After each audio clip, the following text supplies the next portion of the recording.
Have you ever felt like you had a story to tell, but maybe you were afraid to write it down? Or maybe you have a memory of a person or a time that is so crisp and clear to you that you can't help but smile when you remember it. I think there's a lot more to this kind of thing than we've been led to believe. I think we are the keepers of these stories, and we have a responsibility to them, either to hold them close or to share them with others. If you like this episode, please check out my website, 60milesfromanywhere.com, where you will find more stories on my blog as well as insights about creative writing. My fiction is available on Amazon.com, and you can find the link at my website. My book is called Song of the Cinder, and it's available in both trade paperback and ebook for Kindle. It makes a great gift for that lover of fantasy, alternate history, or horror in your life. Your donation to support this podcast and my website are always appreciated. You can click on the Buy Me a Coffee link you find on my site. Be sure to leave a rating or a comment on the platform you are subscribed to when listening to these podcasts. Ratings and comments help improve my rankings on platforms such as Spotify, Apple Podcasts, Audible, and many others. I am also an affiliate with Origin USA, a company that makes boots, jeans, and martial arts gear. They also make all sorts of other things that are 100% American-made. Click the link on my website and use the code Harris10 for 10% off your next purchase. I've been wearing mine for nearly 2 years, and I never leave home without them. I have the American Bison boots with the extra thick lugs. I've put them through things that would chew up just about any other kind of boot, from climbing up the side of mountains to walking several miles a day in European cities. They work great on the trail, and if you polish them up, you can even wear them to a nice restaurant for dinner. Let's get started. This episode is about being kind to your muse. Now, I hold all of my stories close and do what I can to keep them safe. They were gifts that were given to me. I could say that I was blessed with a very long memory, but I think it goes deeper than all of that.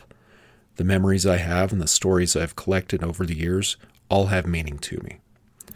We hold in ourselves stories, some good, some bad. We keep them safe regardless of what they were because they need to be remembered. We are the keepers of that light, even if nobody else seems to care.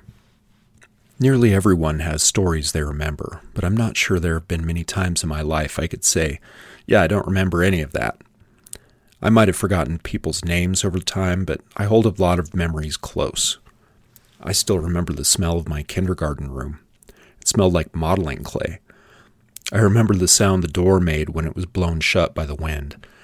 The different areas of the room, the big carpeted place behind the cubbies where we kept our change of shoes to wear outside, the loft with the Fisher-Price phone toy and the dolls the girls would descend upon during playtime. I remember sitting in a circle with the other kids near the big pinkish fridge where they kept cartons of milk that we would drink with graham crackers for our snack. There were always 2 kids who hated drinking milk, and they would fake it, throwing away full cartons, hoping Mrs. Dodge wouldn't catch them. One of those kids was Julie. She was a quiet, blonde girl who one day warned me not to drive my truck through her castle she had just made out of blocks. I did anyway, and Julie threw a right cross that caught me right in the nose. It was just like the movies, watching her fist land right between my eyes. The next thing I knew, I was bleeding all over the place. Julie was not my kindergarten crush, though poetic license might demand a change to that story. I still remember the first girl I fell in love with. Her name was Amy Gray. She was tall, had dark brown hair and soft brown eyes. I remember how nervous I felt being around her, how I was speechless and antsy whenever we were assigned to play house together. It was the early 80s, so they still did things like that. We had to play act like we were a family. I went to my best friend's house after school one day, and Clark asked me if I was in love with anyone. I reluctantly confessed it to him. The next day at school, he told everyone in the middle of class, sitting at those long tables with the coffee cans that held fat pencils we used to draw our letters with. I think we were at M, but the details are hazy. Of course, the class went bananas, and Amy was very quiet. I couldn't even look at her the rest of the school year. She moved away, and I never saw her again.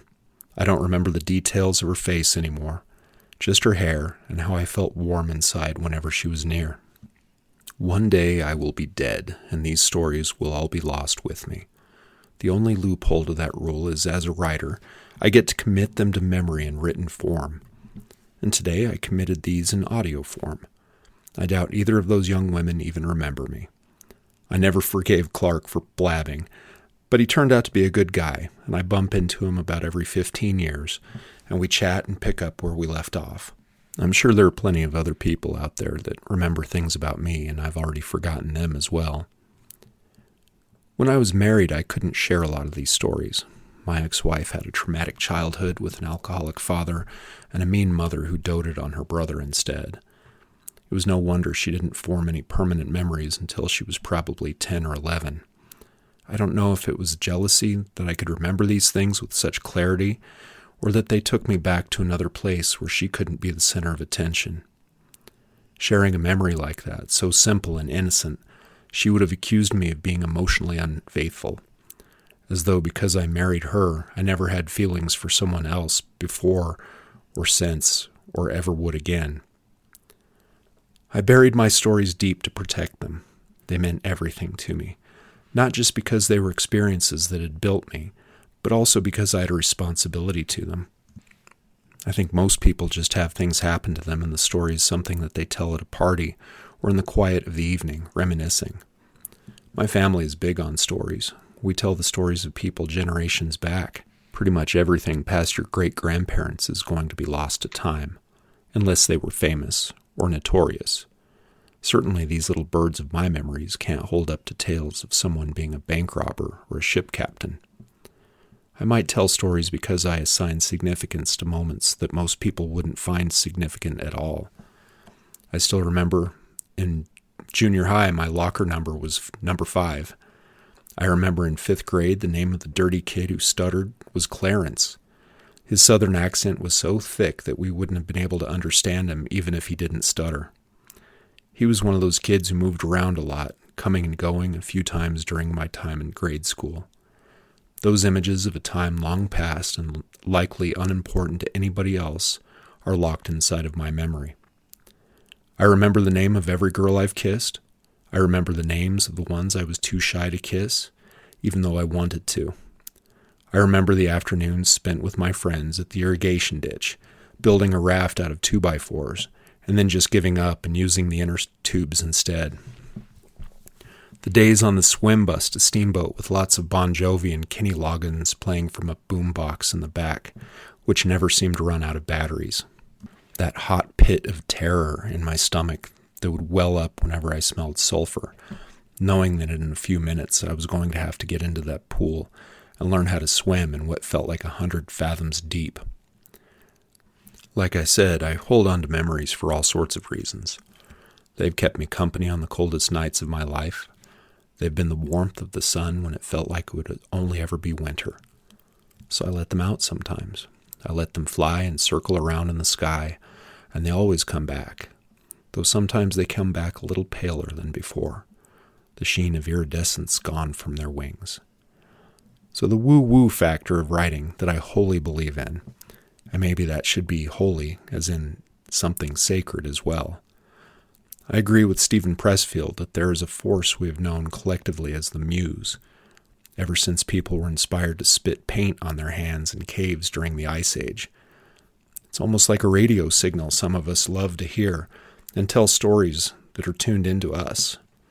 And every once in a while, a story comes to just us, whether it was something that we experienced or something we began to fashion into a story, or something beyond ourselves with characters that leapt up from the page and demanded that they be known. The Muse draws those stories towards us and gives them to us as gifts. Sometimes the Muse is very demanding. I've had times where I had to pull off the road and write down these thoughts as they came to me. The compulsion to do this was just so great. These are gifts, and most of the time we don't even appreciate them. We wonder why we were given this task.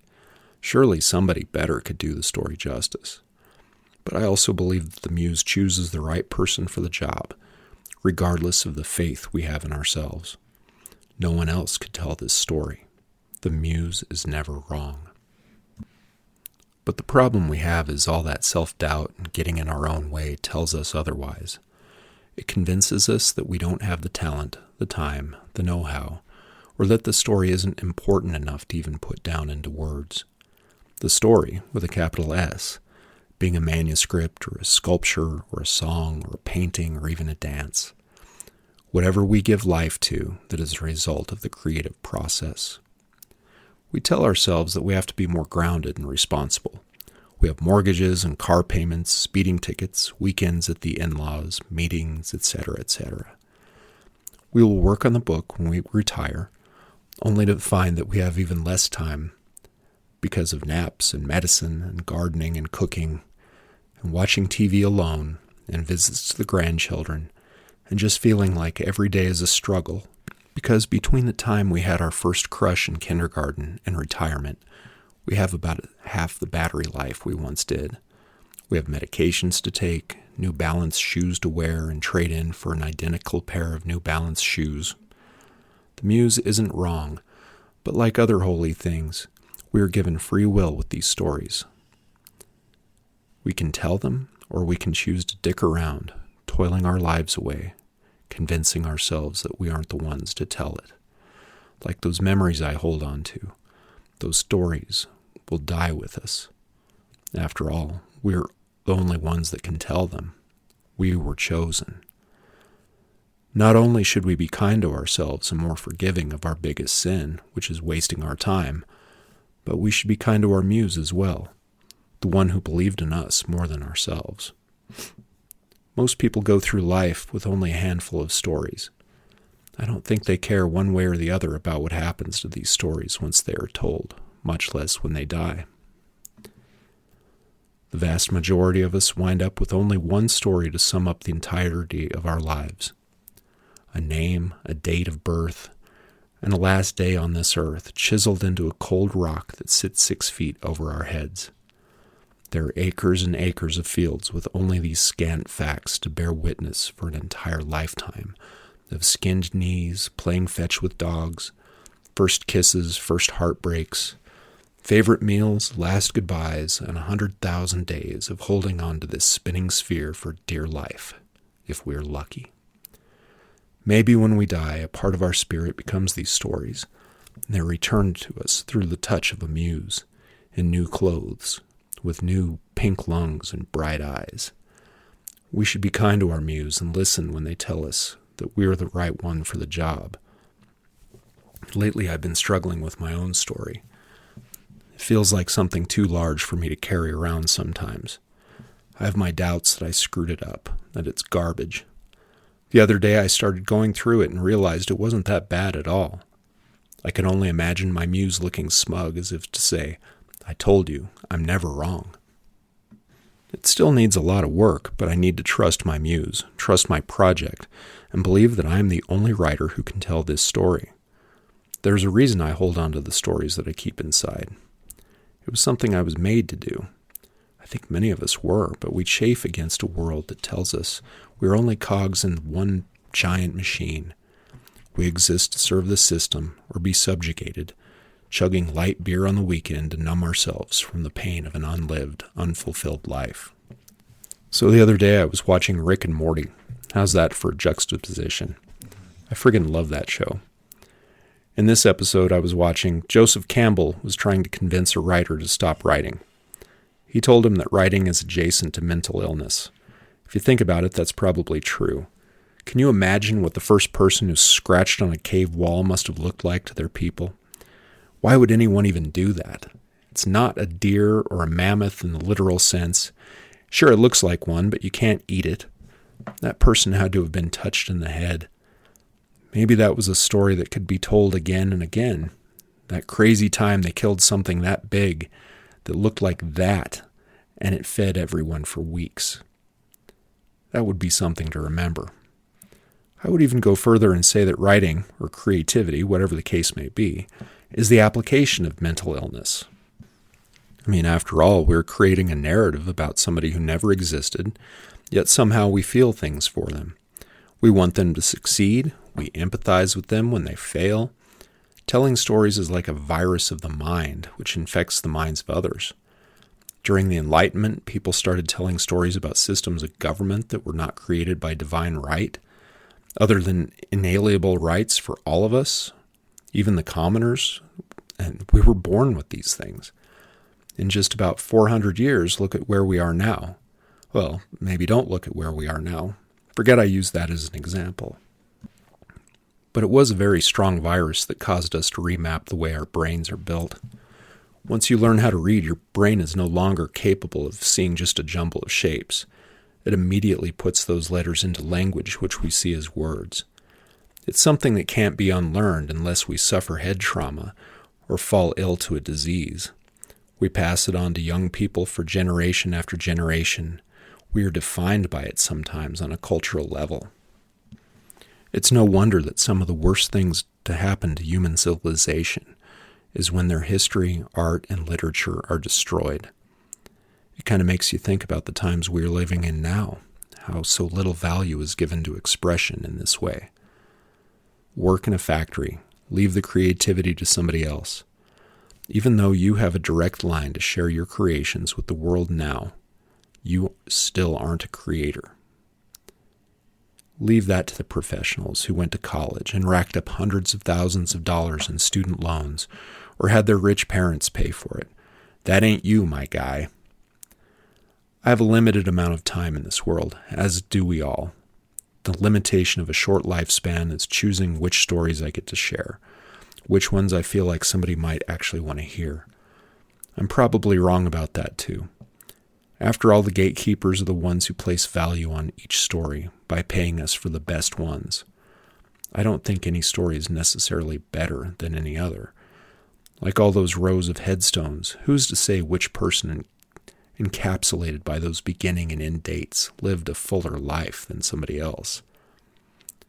I hope if you've been given the gift of a story to tell, in whatever medium, you fight that part of you that isn't going to tell it. Treat your muse well. Treat yourself well. Good things will happen, and if not, we all wind up in the same place anyway. Might as well enjoy that gift while you can. I think right now we live in a time where we have a unique ability to express ourselves over such a vast medium. And I know people are always chatting up, the internet is such a great thing, but it really is. Too bad we use it for a bunch of crap. Maybe that's just always been the way it is. The ancient cuneiform that they found from, ancient Sumeria, most of that is shopping lists or, complaints to vendors. And I guess they had that at their disposal, and that's what they used it for. But at least we get the Epic of Gilgamesh out of that too. So I guess there's a trade-off. Anyway, this has been a fun episode. I actually wrote this tonight, just a few minutes before I started recording it. So it's a little bit rough, but I just kind of wanted to bring you into my thought process and kind of talk about a topic off the top of my head. I hope you've enjoyed this episode. Please shoot me an email or drop me a line. My contact information is on my website, 60milesfromanywhere.com. I'm also on Twitter, Instagram, TikTok, and various other social media outlets. I hope you've had fun listening, and as part of this life I've chosen, I want to use my podcast to open up other opportunities for my future. That includes putting myself out there to pick up more work. I'm always on the lookout for new clients, writing opportunities, sponsorships, and work that is podcast adjacent. So if you're interested, please contact me through my website. My email address and other contact information are right there for your use. Thank you, and bye for now.